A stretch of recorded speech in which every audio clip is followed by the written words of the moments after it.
లేఖన భాగాలు తెరిచి ఇర్మియా 33వ అధ్యాయము 3వ వచనము.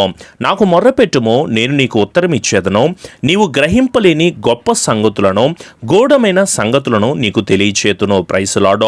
సర్వోన్నతుడైన దేవుడు, జీవము కలిగిన దేవుడు మనకి చెప్తున్న మాట, నీవు నాకు మొర్రపెట్టు, నేను నీకు తప్పకుండా ఉత్తరం ఇస్తానని తెలియజేస్తూ ఉంటున్నాడు.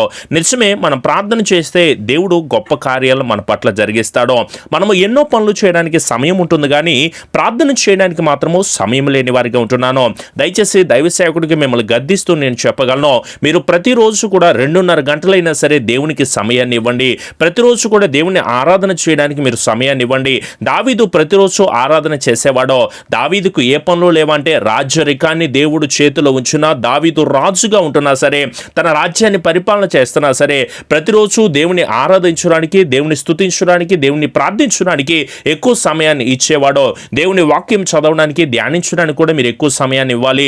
దేవుని వాక్యాన్ని చదవలేదా యేసు ప్రభులు వారు? మనం కూడా ప్రతిరోజు వాక్యాన్ని చదవాలి. ఆ వాక్య ప్రకారంగా నడుచుకోవడానికి ఎక్కువగా మనం ధ్యానించే వారిగా ఉండాలి. అలాగే దేవుని పని చేయడానికి కూడా మనం ఎక్కువ ఆసక్తిని కనపరిచే వారిగా ఉండాలి. సువార్తను ప్రకటించడానికి మనము సమయాన్ని ఇచ్చేవారిగా ఉండాలి. దేవుని మందిరానికి వెళ్ళడానికి, దేవుని ఆరాధన చేయడానికి, దేవుని సన్నిధిలో మనం గడపడానికి ఇప్పుడు దేవుని మందిరంగా మనమందరం ఏర్పాటు చేసుకుంటూ ఉంటున్నప్పుడు, దేవుని సన్నిధి అనే లైవ్ ఆరాధనలో మనమందరం కూడా కలిసి ప్రభునామాన్ని మరి ఎక్కువగా మహిమపరిచే వారిగా ఉండాలి. దావీదు దేవుని మందిరంలో నివసించునని ఉంటుంది కదా, అయ్యా నీ మందిర ఆవరణంలో ఒక్క దినము గడుపుట 1000 దినముల కంటే శ్రేష్టమని దేవుడు మాట్లాడుతూ ఉంటున్నాడు కదా. యాకోబు ఎక్కువ సమయాన్ని దేవునికి ఇచ్చాడు, దీవెనలు పొందుకున్నాడు.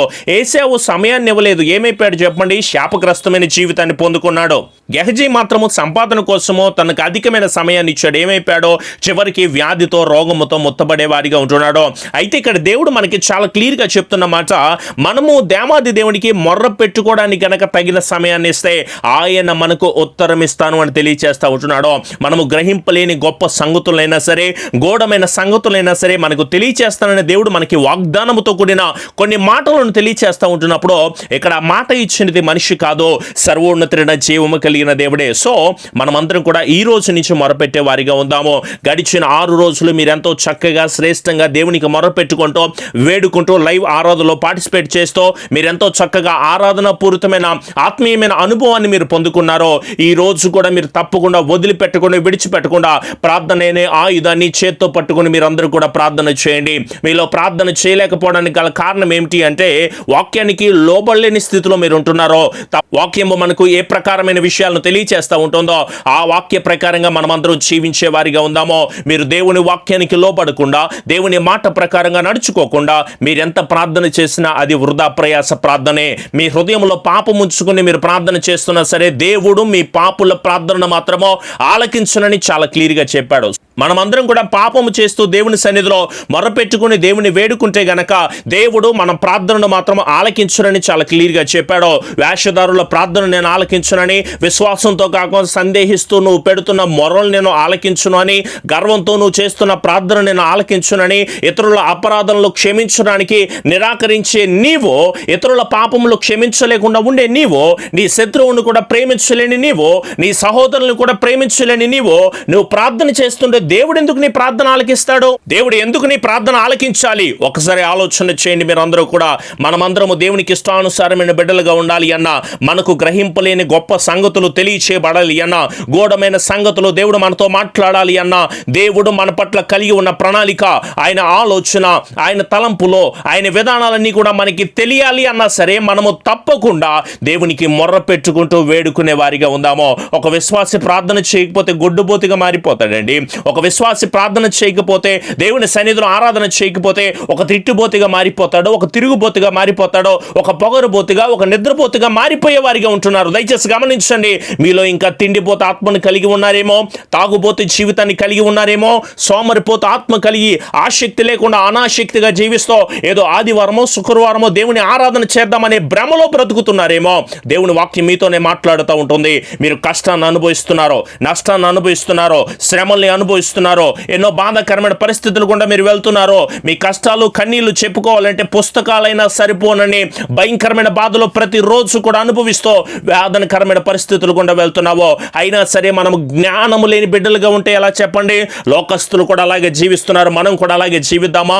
అవమానాలు పొందుకున్నామని చెప్తున్నావు బ్రదర్, నేను ప్రతిరోజు దుఃఖముతో ఉంటున్నాను, నాకు ఈ కార్యాలు జరగట్లేదు, నాకు ఈ పనులు జరగట్లేదు, నేను అనుకున్న రకంగా కార్యాలు జరిగించబట్టలేదు అని చెప్పేసి బాధపడతా ఉంటున్నావో, కుటుంబంలో వేదనలు బ్రదర్, అనారోగ్యాలతో ఉంటున్నానో, అవమానాలతో, నిందలతో, శ్రమలతో, వివాహాలు లేక, జాబులు లేక, గర్భఫలాలు లేక నా బిడ్డలు పాడైపోతున్నారండి, అనుకున్నది జరగట్లేదండి, ఎన్నో రకాలైన కోర్టు సమస్యలతో, అక్రమ సమస్యలతో, ఎన్నో వేదనకరమైన పరిస్థితుల్లో నేను ఉన్నానయ్యా అని చెప్పేసి ప్రతిరోజు కూడా బాధపడతా ఉంటున్నారు కదా. మీరు ఎన్ని చేసినా, ఎన్ని కార్యాలు చేసినా సరే మీరు సర్వోన్నతుడైన దేవాది దేవునికి మొర్ర పెట్టుకోవడం మీరందరూ కూడా నేర్చుకోండి. దేవుడే కృపను దయచేస్తారో, ఆయనే మనకు ఎన్నో విషయాలను, ఎన్నో అమూల్యమైన విషయాలు, ఎన్నో దర్శనాలను దేవుడు మనతో మాట్లాడతాడు. కానీ మీ కడుపే మీకు దేవుడిగా కనిపిస్తూ ఉంటుందేమో, చాలా జాగ్రత్త. మీరు తప్పకుండా ఉపవాసం ఉండండి. శుక్రవారం లేదు, శనివారం లేదు, ఆదివారం లేదు, ఏ రోజు తేడా లేదో వరుసగా 21 రోజులు ఖచ్చితమైన ఉపవాస క్రమాన్ని మనమందరం పాటిస్తూ దేవుని పాద సన్నిధిలో మనము వేడుకునే వారిగా ఉందాము. ఒకవేళ మీరు ఇంకా దేవునికి లోబడలేని స్థితిలో ఉంటుంటే మరొకసారి దైవ సేవకుడిగా మిమ్మల్ని అందరినీ ఆహ్వానిస్తూ ఉంటున్నాను. రండి, మీకున్న గర్వపు మనస్సును మీరు వదిలిపెట్టండి, మీ ప్రార్థనలు తగ్గించుకుని మీరు ప్రార్థన చేయండి, మీ చెడు మార్గములన్నిటిని మీరు వదిలిపెట్టండి, పరిశుద్ధ జీవితాన్ని మీరు జీవించండి. పాప సహితమైన జీవితంలో ఇప్పుడు దాకా జీవిస్తూ ఉంటున్నారేమో.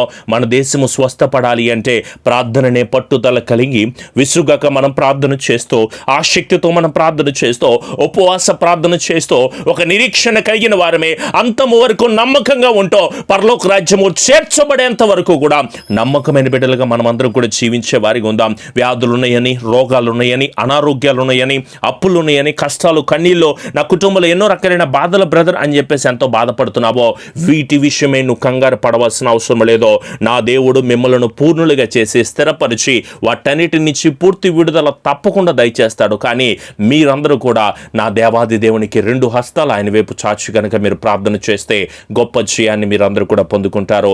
రండి, కలిసి మనమందరం కూడా ప్రార్థన చేద్దాము. కృపాసత్య సంపూర్ణుడా, మా గొప్ప దేవ, ప్రతి ఒక్కరు కూడా మీ 2 హస్తాలు ఆయన వైపు చాచి కళ్ళు మూసుకుని మీరు ఏ ప్రదేశాల్లో ఉంటున్నారో అక్కడే దేవుని నామాన్ని స్తుతించండి. పరిశుద్ధుడా, కృప కలిగిన దేవ, అన్ని నామముల కన్నా పై నామము కలిగిన దేవ, శ్రేష్టమైన మా ప్రియ పరలోకపు తండ్రి, నీ బిడ్డలో ఈ సమయములో, ఈ సమయకాలమందు నాయన మీ పాద సన్నిధిలో చేరి మోకరించి ప్రార్థన చేస్తూ ఉండగా గొప్ప విడుదల, గొప్ప ఆశీర్వాదము, గొప్ప వెలుగుని బిడ్డలకు మీరు దయచేయండి నాయన. నాకు మొర్ర పెట్టుమో, నేను నీకు ఉత్తరం ఇస్తానని మీరు మాట్లాడుతున్నారు ప్రభువా. మేము గ్రహించలేని మా భవిష్యత్తులో ఏ కార్యాలు చేయాలో, ఎలా వెళ్ళాలో, ఎలాంటి నడవడికను కలిగి ఉండాలో, మా భవిష్యత్తు ఏ ప్రకారంగా నడుచుకోవాలో ప్రభువా అర్థం కాని దయనీయమైన పరిస్థితుల్లో బిడ్డలు వెళ్తూ ఉండగా ఒక్కసారి మార్గాన్ని చూపించండి. సకల దురాత్మ శక్తులన్నీ కూడా యేసు నామములో లయం అవడానికి నీ బిడ్డలను అడ్డగిస్తూ, నీ బిడ్డలు దురాత్మ శక్తులతో పీడించబడుతున్న ప్రతి ఒక్క నామమును, ప్రతి ఒక్క క్రియను, ప్రతి ఒక్క దురాత్మ శక్తులన్నిటిని కూడా యేసు నామములో బిడ్డలకు పూర్తి విడుదల కుటుంబాలకు దయచేయండి నాయన. నెమ్మదితో, సమాధానముతో, కోర్టు సమస్యలతో, వివాహాలని, జాబులని, గర్భఫలాలని, జ్ఞానము లేక ఎంతో బాధపడుతూ, భయపడుతూ, వేదనకరమైన పరిస్థితుల్లోని బిడ్డలందరూ వెళ్తూ ఉండగా నాయన ఒక్కసారి మీ విడుదల బిడ్డలకు మీరు దయచేయండి నాయన.